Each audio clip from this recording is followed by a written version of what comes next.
All right. Hey, everyone, and welcome back to another Learning Tech Talks, where we are continuing to explore the landscape of learning technology and other things. But today is the landscape of learning technology.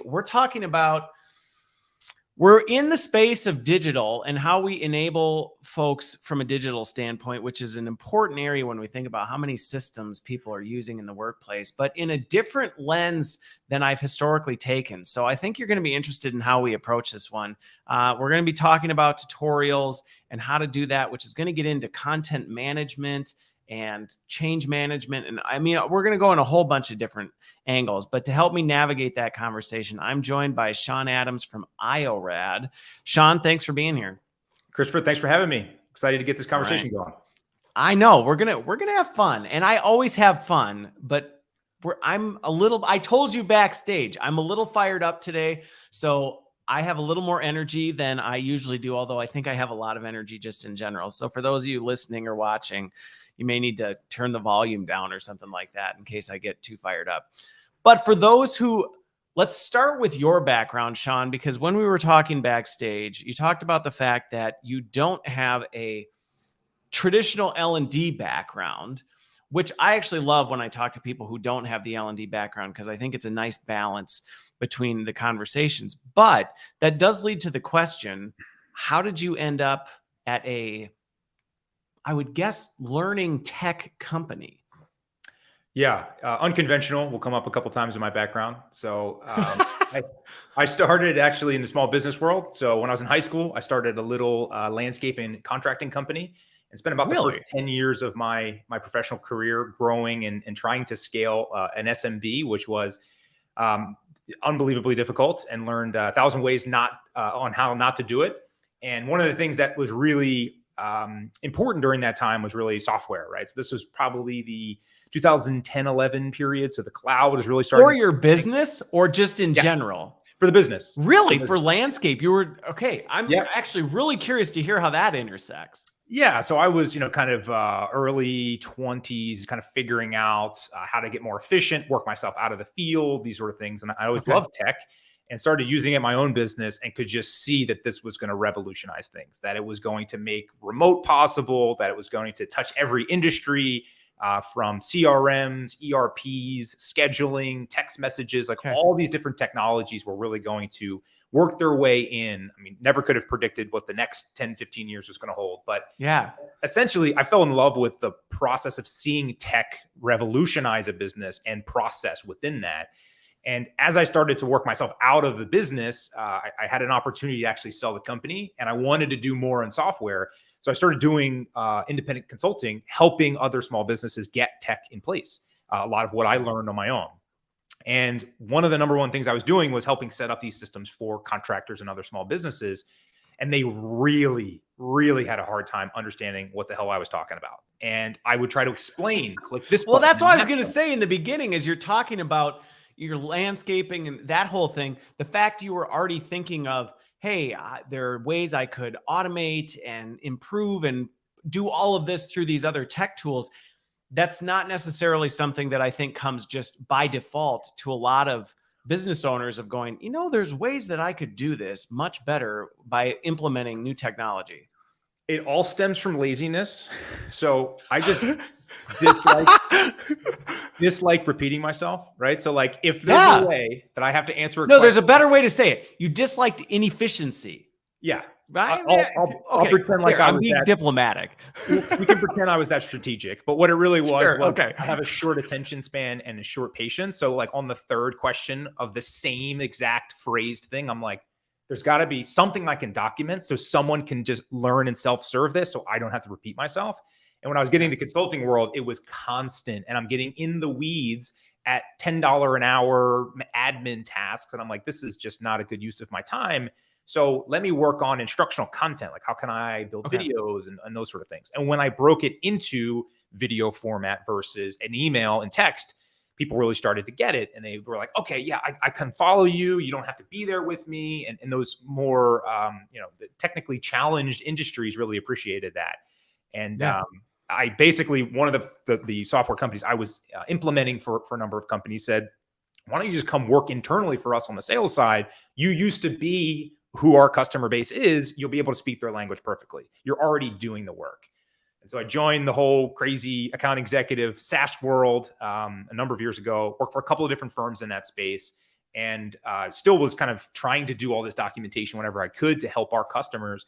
And then found Iorad as a consumer first. So you became an accidental instructional designer in some ways. In some ways. Yeah. I mean, in some ways you kind of did, because it was like, well, I see these problems and all these things people are running into.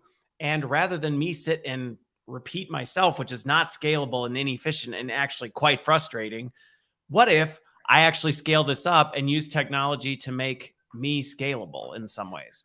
Yeah. And the realization I'm just like super bad at so many things and good at like a very small handful. And I realized that when I was doing the things that I was good at, like selling, like telling a story, like helping share value to people, I was happier. I would work, like the time would fly by. But when I was doing these other tasks, I was horrendous. I was miserable. And I'm like, I got to just get obsessed with the process of process, right? And if I can get these things to have other people do them, or make it easier for people to be empowered to do them themselves, this is actually really helpful. And I don't have to, again, laziness, have to do them anymore or manage them.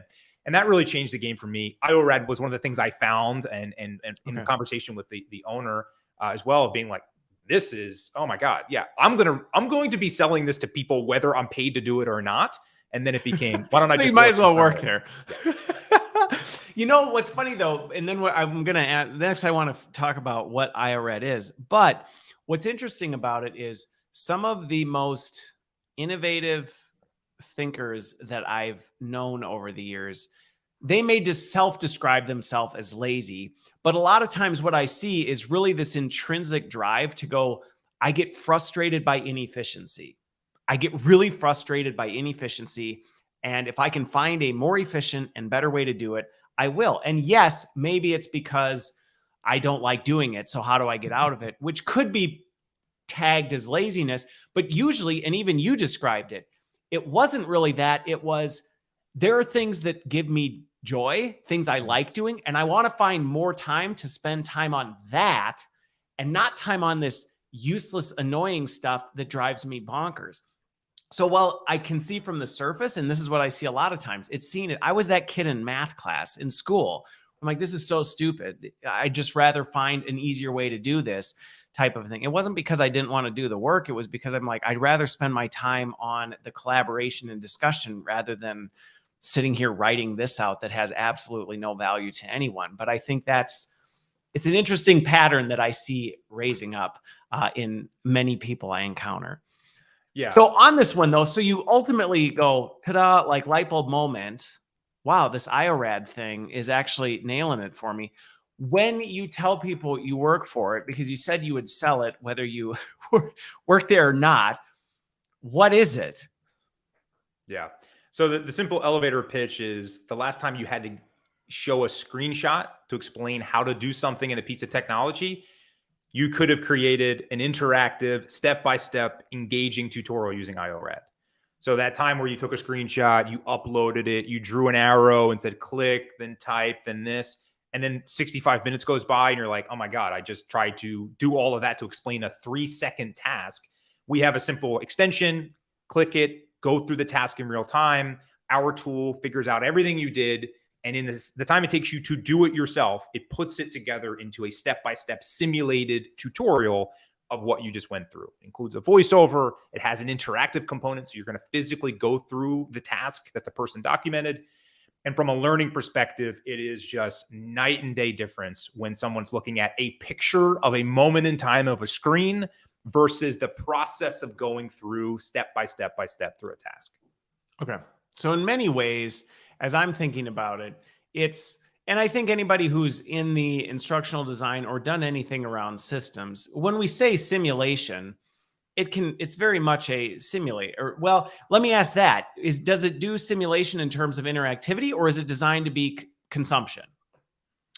So it's designed to be a safe space. So one of the modes is called our triad mode. It's designed to be a safe space for a learner, whether they've seen this for the 300th time or the first time, to be able to click through or type through or whatever the actions are in a flow, right? So Our goal is actually to speed them through the tutorial in the path of least resistance in the least amount of time as possible. Most instructional design tries to give them the most amount of information in the most amount of slides and the most amount of things. And it's like, I was like, I know where you're going with this. yeah, it's that the goal is to simplify it and say, let us get you. But I guess my question to it from a simulation standpoint is, it does have, when I go back to the what. So yes, you could have it create something that allows you to see how the system works, but also there is a capability to say, hey, if we actually want you to do something so that you're actually interacting and engaging with it, it does have that as well. Yes. Yep. Okay. Exactly. So, and we're going to get into all of the fun on that, because to your point, there's a way you can do that well, and there's a way you can make a Franken simulation that ends up being not such a great thing. But we'll get into that, because one of the things that you talked about that I actually want to double click on, which I told you we were going to do this, is this taking time to make time. Yeah. In what you said, where I think everybody can relate to that situation where somebody's asked a question and you go, well, let me just quick do this thing for you. And in your head, it's going to be this really quick thing. And before you know it, that really quick thing turned into 45 minutes or an hour that you sent to one person that then you end up repeating 1,000 times over. So I'm curious on that one, because I do see this where sometimes people don't always make that connection to say, sometimes you got to put in time to actually make up time in the long term. Like, you may think you're saving yourself time by, oh, I'll just do this really fast. That's faster than me doing something else. But it sounds like you're actually trying to close that gap to go, no, actually, we're trying to reduce the gap so it's not taking as much time to make that time, but it's still accomplishing the same thing. Yes. So what I learned in my small business ownership days was this concept of linear activities and then exponential activities. And when you look at your day, most people's days, especially entrepreneurs, you look at a whole bunch of linear stuff, which is, if I wanted to have a conversation about Iorad and I reach out to Christopher and we have a one-to-one conversation, that's wonderful. He now understands it. Maybe he buys, maybe he tells a friend. Great. What is exponential is I target Christopher, who has an audience who would have me on his podcast. Now let that do all the working for me. Right. So it's the small thing that you have to do manually now. There's a great book called the One Thing. What is the one thing such that by doing it, it alleviates others or makes other things unimportant? Right. So like by me taking the time to document a specific process, so that hour that I could spend showing you on Zoom, where it goes in that person's ear and then they kind of sort of remember 50% of it, and then they ask you the same question in Slack 2 weeks from now. Or I put that hour into a specific tutorial, group of tutorials that is now an evergreen thing that people can interact with and learn from and be able to grow with and simply iterate and expand upon, right? That's exponential in terms of the return of that time spent. Still 1 hour, still the same amount of energy. 1 hour time invested with exponential return. Drastically different results. You know, it's funny because in many ways, you have to, I talked about this, when was it? I think it was a couple weeks ago, where we were talking about thinking like a P&L leader. And in many ways, what you're talking about there, it's that same kind of mindset. Yes, we can all spend $100, but there are certain things that you can spend $100 on and it costs you $100. And there are certain things you can spend $100 on that are going to make you $10,000. And what you want to do is get better at making the decision to spend the $100 on more things that net 10 grand instead of the things like that. And what's funny is, just a personal example, that's actually how Learning Tech Talks started, was because I spend a lot of time talking to vendors anyway. And then people reach out to me and then they ask me questions. Well, what do you know about this vendor or that vendor? Or what do you think on this type of a thing, or all of it? And I would have follow-up meetings with all these people. And it was actually eating a ton of my time, where I was going, this is actually a terribly inefficient way for me to do the thing that I'm already doing. So out of that grew, well, why don't I just record these conversations and put them out for the masses? And if somebody finds them helpful, great. And if somebody emails me, I can say, why don't you just go watch this video that I did with this group, type of thing. But the same kind of mindset, it's extremely powerful. Yeah, and I find that, not coming from the L&D space, but talking to a lot of L&D leaders, and I'll group sales enablement in that category as well as a kind of growing, Yep. learning division. It's a sister tribe for sure.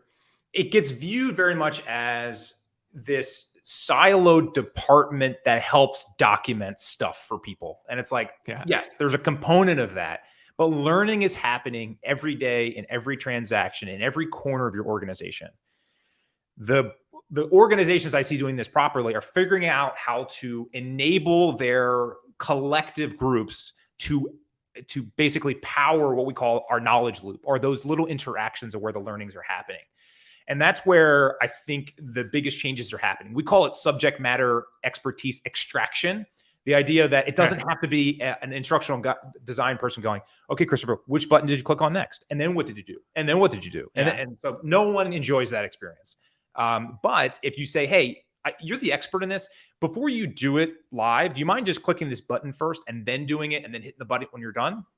That'll give me your entire brain downloaded and exactly how you think about this process. I will then take my instructional design background and beauty it up and change this and alter this and make sure it fits in our theme and checks all of our boxes from a creative standpoint. That idea then starts to kind of extract the know-how from these siloed groups, makes it a much more of a like top level strategy of being a learning forward org versus, yeah, we should probably invest in an LMS and hope that solves all of our questions that come into our, customer chat or our internal chat. Yeah. Well, and in many regards, what you're talking about is in the industry, kind of a trend. I hate saying trend, but it's something that a lot of organizations are trying to do more of, which is this user generated content, this idea of how do we get more of our users generating content, which I like to think of it more, keeping on the theme of what we've been talking about, is what you're doing is enabling learning at scale. Because the reality is, over the years, I have never been in an organization where I've gone, you know what, we've nailed it. I mean, we've got literally everything that everyone could possibly need in the organization. I don't need to do anything. We've totally got it down. And I don't care how much hype there is about generative AI. It's not going to be able to keep up with this stuff, at least not in a meaningful way. And I think this is one of the things where what we're talking about sometimes gets perceived as a threat to the value of our organization, where it's like, well, if we have other people doing this and we're just asking them to do it, doesn't that mean they don't need us anymore? And to me, I'm like, well, I mean, I guess if the only thing you're doing is, like you said, sitting on the other side going, can you click next? Okay, click next. Yes, click next. If that's all you're doing, then yes, it's coming for you. But I think there's a lot more value to what strategic L&D can do for an organization than be on the other side of a screen capturing screenshots or capturing screencasts of what people are doing, or prettying up their PowerPoints. The marketplace will always make room for high performing operators, regardless of the technology. Yes. And that's the difference. If you're doing something that can be replaced by AI, you're going to be replaced by AI. But if you can be the crane operator version of that, then you're going to be in high demand. And that's the difference. It's that switch of strategy versus tactical, or what I'm talking about linear tasks versus exponential tasks. The AI needs you to ask it a question in order for it to deliver the piece of content, the answer that you want. What I find with a lot of orgs is they go to sit and they have the blank screen problem. They log into their LMS and they go, I don't know what to put in this box. I don't know what to look for. Yeah. The best place to have that is in real-time conversations, right? So like what we usually do with our customers when we're talking about external enablement content, we use our demos and our conversations as literal FAQ hunts. We're just waiting for the customer to ask us questions. And I go, perfect, click. That is an insight that I'm now going to make a video on, because if you have that question, Mr. Customer, odds are a lot of other people do. It's the same thing internally. And so we need to be able to bank those resources of the right types of things we need to document, or the places where people are struggling. That's where we can allocate more time for that kind of more exponential return. Well, and what's interesting, and I wasn't necessarily planning on going here, but I'm going to tie us to this because it does have a connection to this whole idea of generative AI. It connects two things in the sense that this goes back to this value statement of what is it that L&D's role is in some of these things. And to your point, often what people are struggling with is they don't know the right questions to ask or to be able to know, well, when do I ask that? They don't know what they don't know. And even in the sense of what we described about, how you may be doing tutorials or simulations on the software stuff, many people, even subject matter experts, a lot of times they've been doing it so long, they don't even know that they're doing it. They don't even realize that they're doing it. And it actually takes us to go, hang on a second, we're seeing a pattern in what's happening. Can you actually stop for 1 second and actually put some critical thought into how you're going through this so that we can capture that? Because you are doing it really well, and identifying who are those people that are doing it really well and going, that's the person we need to scale. Because going back to our earlier discussion, who's the one person you can connect with that you can tap into their knowledge that helps 1,000 other people versus the one person that, they know something, but like literally they're the only person in the company that needs to know it. So quite frankly, it's fine if they're really the only person who needs to know how to do it. And that critical capability of us asking the right question and digging into that actually then ties to this, which again, generative AI can't solve that because like you said, if you don't, and I've seen this with the prompts, if you don't ask the right questions, if you don't ask it the specific things, it truly can do nothing. So even going back to, once, Microsoft launched the announcement of Copilot. I think it's super exciting, but is Copilot necessarily going to just know how to tell everybody what to do? No, because they may not even know to ask it these kinds of things to be able to say, hey, what are the things that you actually need support with?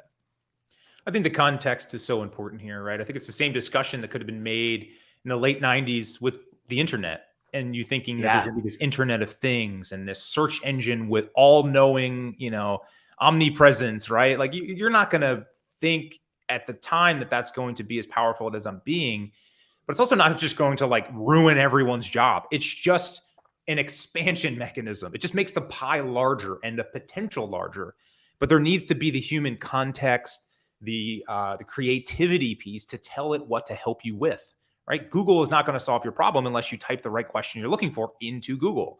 And that's just I think it's a very similar type of approach that we're seeing with AI for sure. Well, and I think tying back to even these simulation type things, this is where the role of the learning organization still plays a critical role in this, because even going back to, maybe a subject matter expert could just, to your point, click the button and do their thing. They're just going to mechanically go through what they do versus we have the opportunity to go, okay, now what parts of this are actually confusing, or do we need to draw more attention to because we know these are the areas that more people are getting stuck on, or things like that, so that we can actually maximize that versus, you could create thousands and thousands of tutorials, but that may not necessarily be the right approach. And just because you hand over the keys to anybody to do it doesn't mean they're creating quality value add stuff. Yeah, absolutely. And that would be the distinction I would make, that the instructional design department, the L&D strategy, looking down and going, we understand, the pedagogical learning behavior of adults, right? We understand what actually resonates and how those things can be weaved into the content that was captured, right? We can take the block of marble that we got and carve it into the piece of art. Turn it into David. Exactly, right? And that's the art science mix that's always a little challenging to nail down, right? So use of the tools for the extraction, for the honing in, for saving time, absolutely. But leveraging the people for the strategy, the creative things you didn't think to ask. That's really where I think there's so much value. And it empowers people for the self-serve journey, right? When you're in some of these more complex systems, think of a CRM or an ERP or something where infinite potential of options, workflows, things you can build. Literally infinite. You're basically crowdsourcing bottlenecks because people are going to try to do all kinds of crafty things for that. So why not tap into that crowdsourcing and say, hey, this sounds like it's this thing you're trying to accomplish. Me as the L&D leader, I'm happy to help you collaborate on documenting this into something. We might have to involve some other parties. Let's do that together and use, tutorials and interactivity to document what we already have a baseline knowledge of, where you're trying to get to, and then pull in the people who can go, yeah, no, I mean, I don't think that part's valuable, but if you looked at this side, that actually might be something that we could do now, and it's this pulling of what's available, the tech, the people, the creativity, those are where I think the future of the learning side's going. Yeah.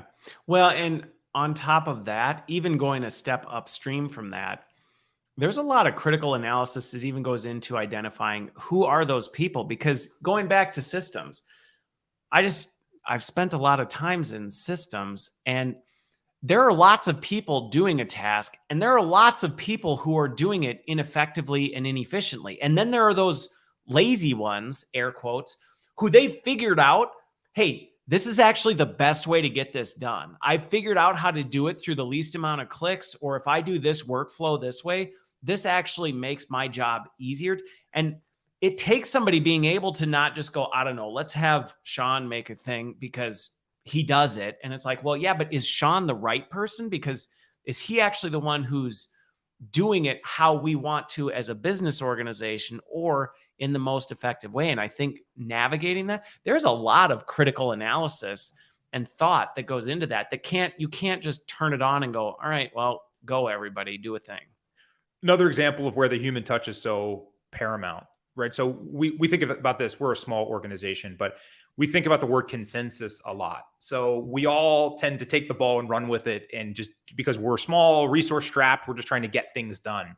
But what we started realizing is we might get 50 yards down the field with our particular project and realize, I need some help with this. And then you loop in someone else and they go, dude, at the 2-yard line, you missed like these 11 things. And you're like, yeah, I got to go backwards, right? Instead of, listen, here's how I'm thinking about this. Let's have a meeting, hyper specific. And you and I talked about this backstage, about these specific deliverables and how I think I should go about this. Before moving forward, here's how I'm planning to go about this, but I have my counterparts around me to go, this I think might be a little bit better. Let's pull from that. Let's pull from this. And you bring the right ingredients into that mix. So when someone executes on a project, it's like, okay, well, Lauren has the best strategy for this project management in our CRM, and Andy has the best strategy for this piece in that handoff to the ops side. And then we're sort of collaborating and making decisions based on consensus, but around a very specific defined scope of work, versus we should probably learn how to use our CRM today. Let's see if there's like a training somewhere, right? And then they just hop on and they get a little bit from the product team, a little bit for some random person that happened to answer them on internal messaging. Yep. And then it's just this cobbled together mess, instead of like the strategy piece of the right parties, or asking who we think are the right parties and then arriving at consensus. And then that becomes the learning path. Well, and this goes back to taking the time to make time, in that I've been in plenty of organizations where what we just described right there can sound like, well, we don't. And again, sometimes this really happens in small startup things where everybody's just moving and shaking, where it's like that, we don't have time for that kind of stuff. We just got to get it done. And I think one of the challenges with that I've seen is we often don't take into account the downstream time and inefficiency that gets wasted when we don't do this well. And that's not to say, to be fair, I've seen plenty of organizations where they get way too caught up on the front end, and that becomes a bloated bureaucratic. They can't do anything until they've thought through every possible scenario that may or may not happen in the history of eternity. Okay, that's not what we're talking about. But what we're talking about is actually trying to think through and go, okay, who is the best person to seek out this piece? Okay, you're accountable and you can own that. You own the decisions. You got this. You got this. I think we've thought through what this is. Go and move this forward. But we don't think, if we don't do that, we're like, hey, we moved quick. And then the next year, we're cleaning up messes because we didn't take that time. Yeah. Yeah. We talked backstage about the Jeff Bezos Amazon shareholder letter of people overestimate the things that they can reverse. So like they're so focused on not making a mistake that the real mistake is they don't move quick enough for most of these things. And then the action doesn't get taken. And then they dwell on some little font on an email instead of like actually getting the thing done. And it's like, okay, well, that's actually not productive, right? When you boil this down to like the impact of the actions you're doing now and that exponential versus linear, and realizing that like everything is a proof of concept, right? So just start and get going. You get high level. When I talk about consensus, I mean, here's the main thesis and project and why I'm going to go do that. Cool, makes sense. Any big bottlenecks, see you around a corner, great, move forward. Not down to the nitty gritty of the task management. And when you get that consensus, then you're moving forward and you're going, okay. And then when you get somewhere, assuming this is all proof of concept and there is a slip up, it gets more complicated. There's more bottlenecks. Then it's the conversation of like, okay, I've got to involve X subject matter experts, or I would like to document how I'm doing this to see if there are any other tweaks out there. So it's a combination. I mean, we're generalizing here, but that is the main, kind of concept. No, and I think, but it's an important call out because this step gets missed a lot. And when it does, the downstream effect is, I mean, it can truly be catastrophic. It really can to an organization when they don't do this well. And I think taking the time to do that, but again, being sure you're clear on what it is that, and I'm not a sports person at all, but so the analogy came up in one of my conversations and someone was talking about the fact that we don't treat things like baseball in the sense that the best hitter in the league is not hitting the ball every time they're up to bat. I mean, if they're hitting a third of the time, they're knocking it out of the park type of a thing. Yet in business, oftentimes we're like, we can't do this because what if something goes wrong? And it's like, something is going to go wrong. I mean, something's going to go wrong. It's about going, what are the biggest things we want to make sure don't go wrong? And then being okay with pushing it out and going, well, we'll course correct on the smaller things. But that's an art and a science, like we said. Yeah, the scrambling. Yeah. Yeah. So I want to, Alan, your question or your comment actually tied to where I want to go next with this. When it comes to the multiple authors and how you can actually, again, going back to asking the right questions and thinking strategically about this, I do actually want to talk about some of the efficiency behind this, because when it comes to some of these things, and I'm actually going to tie this to content management, because one of the things that sometimes will come up is, hang on here. Let me jot this down so I know where I am. We can do some of this stuff now, right? There's ways that I've talked to people and they're like, oh, well, we've got screencasting tools, or we might have e-learning tools to do some of this now. Going back on the theme of this from an efficiency standpoint and making sure the right authors are contributing and things like that. What are some of the pain points that you've seen with kind of the traditional approach to this? Because again, there's a bajillion ways that you can do things, but going back to our thinking about what's the $100 that turns to 10,000 instead of 100 that goes to zero. Yeah. Not all ways are created equal. So what are some of the biggest pain points you observe in the way people are handling this now? Yeah. So some of the tools on the market for capturing product walkthrough, product guides, anything as a digital instructional guide, they tend to be very disconnected from the end learner. So it's a couple things. It's one, time spent to actually create. Secondly, it's location of where they find it and access it. And third, was it made through the learner's lens? Like something that's actually enjoyable to consume. So on the first piece of time, most of these tools take a tremendous amount of cobbling together of multiple tools to put into this third-party location that kinds to be hard to get into and kind of guided and held off. And so with this, extraction of subject matter expertise, what I mean by that is literally it's the amount of time, like what we talk about with Iorad, is like it should take you the amount of time it takes to show you over-the-shoulder training. And what we lost with COVID was the in-office thing, which was a good thing overall, which was, Chris, we're in the same, cubicle. I hang, how do you find that thing again? And then you lean over your desk over my shoulder and you go, no, there, and then here. And you're like, oh, okay, I got it. We missed that because we don't have that location. So what, one of the big things Iorad solves for is the ability for you to create this really nice end product in that same over-the-shoulder type of way, where it's you click, click, click. They then see exactly what you did in real time. And then they can expand upon that, ask questions. They can put that into other locations. So the time, night and day difference from using an Iorad to create these sort of things. It's one of the main uses is from a metric perspective.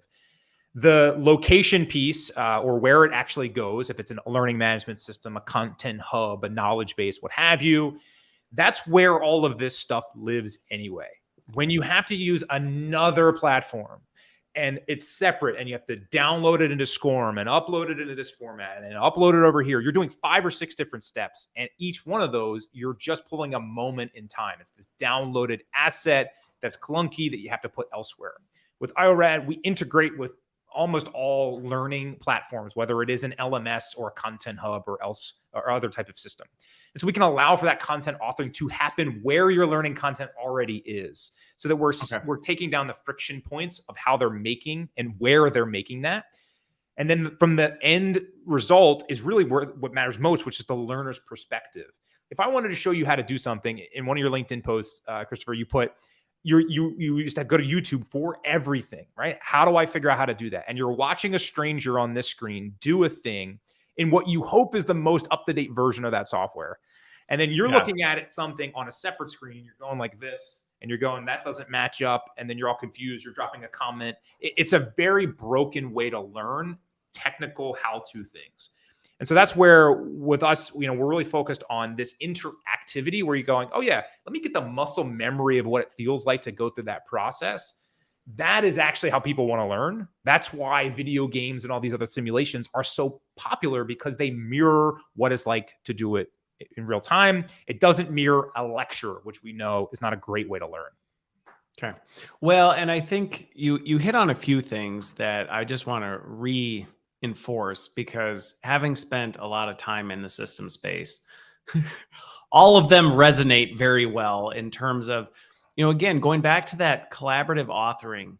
I still think there's a lot of opportunity for this, not only in the system space, but just in general. We talk a lot about user-generated content in our industry, but it is a lot harder, and many tools do not make it easy for users to actually generate content. We're like, hey, wouldn't it be great if we had users generate content? And it's like, well, yeah, but we'd have to send them back to grad school to learn how to generate the content the way we need. And there's like 10, going back to efficiency, and there's 37,000 steps that they would need to do it. And then we wonder why they're like, I mean, good grief, you need my help. I'm fine with it, but I also have a day job. I can't commit to this kind of thing. And that then again leaves burden back on us, because then, and I've seen this, then the L&D org ends up trying to pick it up and go, oh, okay, fine, you don't have time to do that type of a thing, versus going back to the make time for people, being like, listen, in the time it's going to take us to jump on a thing, you could have already done it. The time it's going to take you to send the email explaining what you did, you could have just done it, and then we're done. And I think that's a really important thing that we don't always take into consideration, or even the time it takes to upskill someone on your own L&D team to actually learn the system. I mean, that's a long time being like, okay, now you're an instructional designer. Do you know how to use this very specific functional system that they only use? I mean, I don't have enough IDs to do that kind of work. And I think all the other ones that you just hit on as well, in terms of, maintenance is a nightmare for systems, because like we've said along the way, the goal of systems is to constantly be improving and changing and making things easier. Well, that's great unless you're responsible for maintaining and managing all of this other stuff that's like, wait, you just loaded that one? Shoot, they just pushed out a step update. And I remember these days of going, I have to go back and recapture all of these screenshots and then remake these things and then go back and republish and put them. I mean, it's a mess. It's an absolute mess. Yeah. Version control is a massive issue because of the convergence of a constantly innovating organization, which inherently means the L&D team is going to be working and chasing a moving target, it's the nature of how these things work. But we have to be able to leverage tools that make it simpler to do. And that's why we really try to move away from this moment in time application or system training. And because everything with Iorad is embedded, meaning it's sitting as a live iframe or an embed in your LMS or in a live link somewhere. The benefits of that are the fact that if which I do all the time, is like, I spelled that thing wrong. I missed this thing. I did that wrong. I just go in and make a quick edit. And everyone I've ever shared that with, every LinkedIn post I've ever put out, every Slack message, every post in a course in my LMS is all now updated with the one change. Not, let me download that, let me upload it. Did I remember all the locations I put it in, right? It's a singular asset that is a living, breathing thing. And when you're tackling that moving target, it's inevitable that you have those things. And it's usually this button is now over here, not there, or this screen looks right. It's almost rarely something that fundamentally changes the functionality of the system. It's usually some sort of UX change that you go, oh, for Pete's sakes, that button moved from there to there, but it does fundamentally disrupt things. And you do end up creating chaos for your user when they're like, I can't see it now. And then they put in a ticket. Absolutely. And when they can click on it or when they can see it and interact with it, then they get in the real experience. And it's, again, muscle memory versus what we know doesn't work, which is memorize these words or pictures and hope that you can then learn from them. And then that's going to like build in use case and like practical application. It just doesn't work. Right? Like that's why people like to learn on the job. And that's well, and I think the thing with this is, I think, you know, for anybody listening on an L&D side who's thinking about this whole content management strategy, this has broader implications than just systems and tutorials for folks who may be in that strategic component of thinking through this, or even if you're a designer thinking about what is the best way to design, because this does become a real problem for organizations that we don't always, again, you don't always see the trickle down effect of even something like we made a job aid and it's a PDF. And then like the example you gave, that PDF now sits on 10 different knowledge bases and has been emailed to 500 people. And now you make an update, but you don't even necessarily know where all of that went to even know how to hunt this down and go, that actually isn't even the right one. You shouldn't be using that anymore. And I do think this is one of the things that I'm a huge fan of cloud content management in this space. And you should be looking at this not only for system stuff, but document. I mean, any of these things where when you make a change, it can push and update something and get in the habit of that. It makes a huge difference in terms of organizational strategy. Yeah. I mean, back to the linear versus exponential. It's the exact same thing, right? By not doing that, you are incurring such a massive administrative cost because now every ticket is going to be a 2-second solution or a link to an updated version that is not a good use of time, right? And that's really the reality of this, especially now, but it's always present, and especially when people are having to do more with less. Well, and I just really practical example of this for folks who may be being like, I think I get it, but I'm not sure. I remember at one organization I was with, an email went out to the enterprise for something that they were supposed to do in the HR system. And it was time bound. It was really important. And there was something wrong with the screenshots that went out in the email. And it was like, here's how to do it. And I remember working with the IT teams on the volume of tickets that came in from people going, I'm doing the thing in the email and it doesn't work. And yes, they sent a follow-up email out saying, oh, we retracted this. That was the wrong. But it's like, it's too late. It's too late versus had they just done it the right way, they could have gone and made that tweak and then been like, are you sure? Just click the thing. Oh, there. Yeah. See, I guess looks like we're good. But yeah. just the administrative burden behind it is insane and people don't take it into account. It always amazes me. I found this to be true. I'm curious on your thoughts. When it comes to a piece of learning content, I find two distinct camps. The person who just absolutely won't even open the email and just does not care about what you put together. And then the other people who will follow it so closely that you'll get 33 questions about why the box isn't perfectly aligned on the thing. And they are microscopically dissecting every element of what you gave them. Right. So could not care less and could not care more. Right. And it's just like that middle ground is incredibly difficult on the IT team, on the learning team. And so like you're just setting yourself up for failure because you're going to have these big cohorts of people. I'm not sure your experience, but we see this time. No, well, and I think the thing with that spectrum of folks is there are a lot less people. While we'd like to think this is where more people are, there are a lot less people that are comfortable in that ambiguity space where they go, I read the email. It's not exactly what it is, but I'm going to critically think and problem solve here for a second and just figure it out. That's not what the majority of people do. And I think that's one of the things that we go, oh, well, that's what I would do. And it's like, well, that's because you're familiar with the situation and you may try and do, but the average person doesn't. And so how are you making sure that you go, how do we just at least do everything we can to mitigate that risk? Because it's a serious risk. Absolutely. And you're never going to eliminate it, but there are things that you can do to mitigate it. So where I want to go, where I want to transition to potentially bring us into the home stretch, but we'll see. Maybe I'll bring some more things up because we could probably talk for quite a while on this.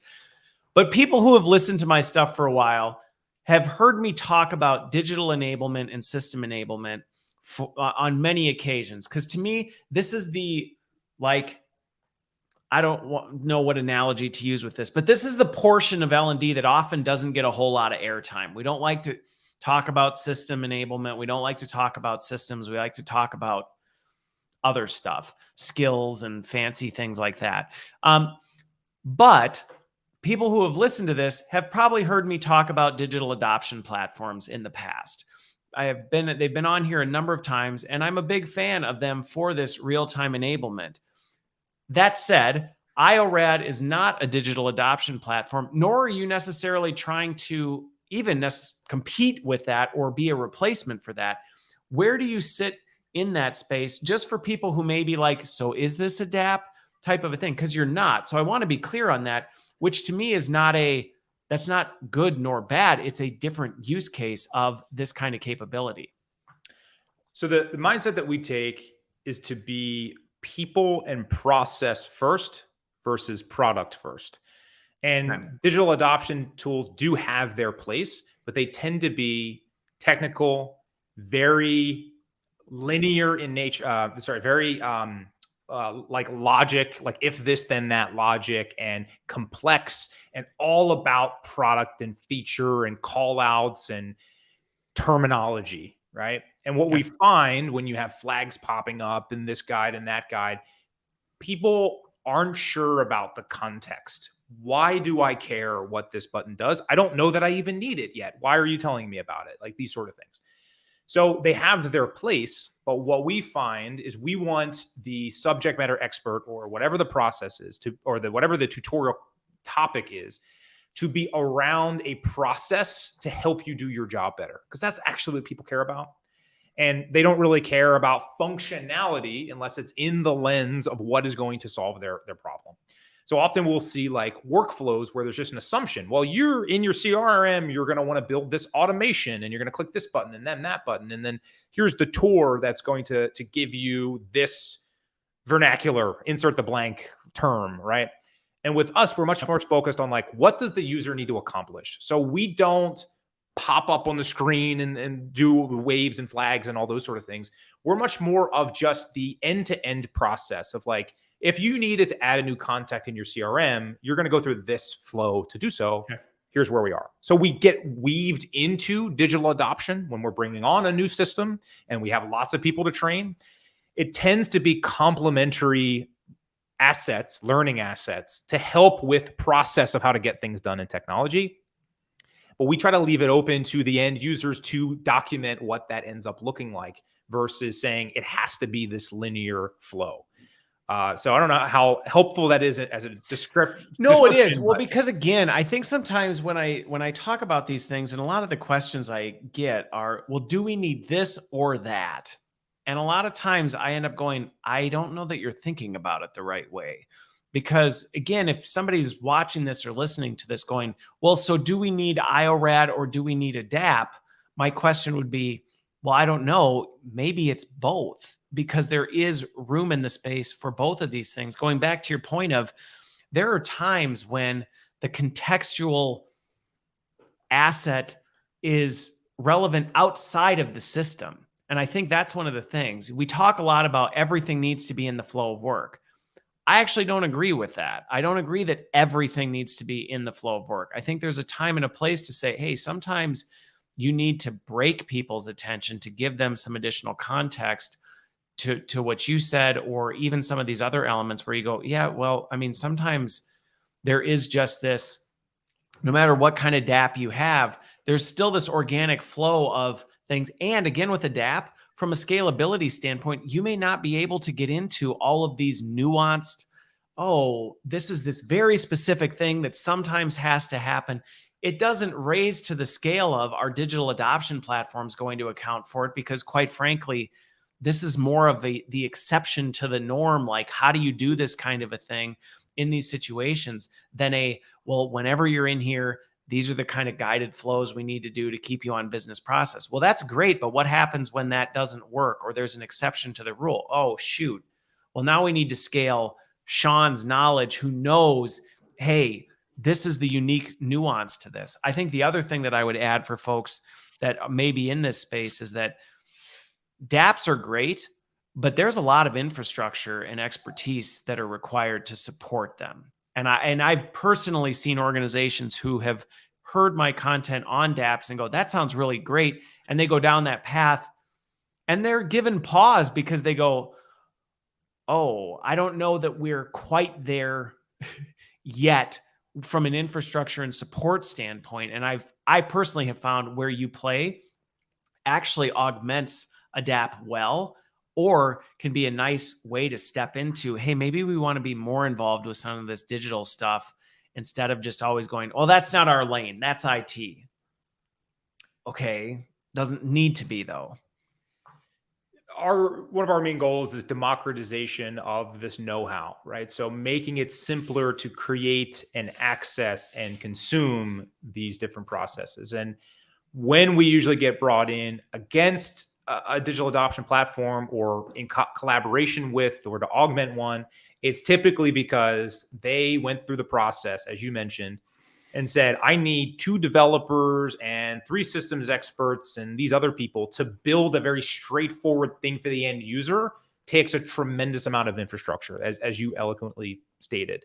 And so what we find is that the path of least resistance, the quick capture, the simplicity, the less is more of the click-by-click paths and the process, is actually exactly what most people want for the majority of tasks. There are very technical people that need a lot more than that, and that's perfectly okay. But we get brought in very often by product managers who are trying to take their very high-level expertise and simplify into more consumable fashions for people. And that's where we really just see the speed. You know, you're going to be making 50 tutorials in the time it's going to take you to make one digital adoption flow, right? And that flow is going to be far more powerful than an Iorad tutorial. Like, you're going to be able to do if this, then that logic and crazy. Well, and the analytics, I mean, this is again where it's one of those, like, it's not an either or. And I think I just wanted to make sure I make that clarification for folks, because I do talk a lot about system enablement, because to me, it is a huge opportunity for performance improvement in your organization. I mean, massive. Just talk to your IT team and their ticket load and their ticket volumes on some of this stuff. If you want to be a strategic business partner, team up with those folks and say, hey, how can we help you with some of this stuff? Bring some of this know-how and go, I think we've got some solutions where we may be able to lean in. But to me, this is not a either or in competition with one another. But I mean, I've led organizations with massive dApp infrastructures, and we still had needs for these kinds of things, because it was like, well, no, the dApp isn't for everything. We don't use it for everything. Just like you don't go, oh, the LMS, that is what we do for everything. No, you shouldn't. If that's literally what you're doing, you're not using the tech the right way. Yeah, happens constantly. We get used in tandem with these tools all the time, especially with larger orgs that they're basically managing multiple audiences, internal, external, indirect sellers, like all different kinds of audiences that some they have lockdown control over, some they don't. That content has to flex and mold with those different audiences. And so, yeah, it's definitely not a either or. I think it's usually an and or a complement to. Yep, completely agree. So out of this, I'm curious, the last thing I'll ask that I hope won't open us up to too much on this, but let's say an organization isn't necessarily playing in the system space. What are some things where you've seen organizations get started that has worked really well? Because my experience has been, if you step into systems and you're not fully prepared, you can quickly end up biting off more than you can chew. So where do you see organizations get started with this so they aren't signing up and committing to something that they're going to regret later and go, I am so sad that we even said we were going to do this. While at the same time going, no, but by us doing this, we're adding some real strategic value to an organization. Yeah, there's a healthy balance there. So the first thing that we focus on is just removing friction from even the starting process. Like we have a free version to make it very simple to just test these things out. The first thing I usually say to people, first of all, if you're watching this video, you would benefit from interactive tutorials because the fact is tools are just how you do your job now, right? Yep. Again, I gave an example of a landscaping business from 15 plus years ago, right? It is impacted in every single industry. Tools are what we're using, especially in the post-COVID world. And so that means your people have questions about how to use them first, how to use them better, how to use them in the future. And there's all these sort of things. So where we usually start is like, what are FAQs? What are the things that you get a message internally and an email about and a text message every other day about? How do I do this again? Where do I get this? How do I submit that? Start to document those things where you normally be making a long-winded video that the second it gets created is now out of date by its nature, right? So think about those sort of things where there's a moving target element. So it's changing and adapting, where you get asked about them all the time. That might be 2 things, that might be 200 things. And the ability to just document some of those things into central places. It doesn't matter if you have an LMS right now. We have people that start with a Word doc and they put the links to tutorials in them. And that's where they start because it's better than having to answer one-off questions. And so less is more with a lot of this. Just getting started helps you open up to the broad world of possibilities. But I think it has to start with like FAQ related things because you will see an absolute ROI on time spent because you're already having to field those things very inefficiently now. Okay. Well, and I think that's a healthy, balanced take for folks as they consider this kind of stuff, because to me, there's just tremendous value in some of these things. And so, I don't know. I think sometimes we don't always like to do the plumbing in the house. I just use these house analogies a lot of times. We like to focus on the lawn and the landscaping and the things that everybody sees, that everybody goes, wow, that looks so amazing. And it speaks well on the conference circuit on how we transformed leadership. And those are all important things. I don't want to diminish the value of some of this stuff. But what I continue hearing from employees, and as I just read the latest workplace burnout report. I mean, people are shot. They're just shot in being able to do things. And sometimes, I made a comment about this the other day, but sometimes the learning and development that gets created out of L&D is a cleverly disguised burden on the workforce. And when I think about what we're talking about here of recognizing people are using these systems and they're getting stuck and they don't know what to do about it. And they often have nowhere to turn. They don't know where to look this stuff up. Now in this hybrid world, they don't have Sean or Christopher that they can go tap on the shoulder and go like, I don't know how to do this type of a thing. And this is a real opportunity to improve that for your employees and actually improve the workplace and workforce experience, which at a time like now is, it's always really important, but right now more than ever, I feel like people need this kind of support. Absolutely. One of the things that I would leave you with, the last stat I saw around turnover with employees, especially in like tech forward industries, was around 18 to 24 months, right? That employees staying with us in an organization. Most organizations are not very well optimized for their knowledge and pulling that knowledge out of their people. So with every person that leaves through a RIF, through a move and whatever, they move internally upward or downward in the organization. They leave for whatever reason. We bring someone else new. So goes with it the knowledge that person had. If they were a remotely valuable employee, They are taking with them a set of broad principles for how they execute their work. And most of the time, the majority of that know-how is not documented somewhere. And so you miss an enormous amount of untapped potential within your people when you don't give them a safe space to be able to generate, to share, to collaborate on these things. And when people leave, you start to see the repercussions of that, because you have to reinvent that gap of where they were. And this is such an important thing, whether you're just had to lay off a large cohort or you're hiring in bulk. It's the same problem. And this is where I think people can start to think about the true impact of this in their orgs. Completely agree. Well, hopefully for those of you watching and listening, this has challenged your thinking and made you think about something that may be a category you haven't put a lot of time and thought into. So Sean, I really appreciate you joining me. Fun conversation as expected. And I hope you have a wonderful rest of your week, and the same to everybody watching. Thanks, Christopher.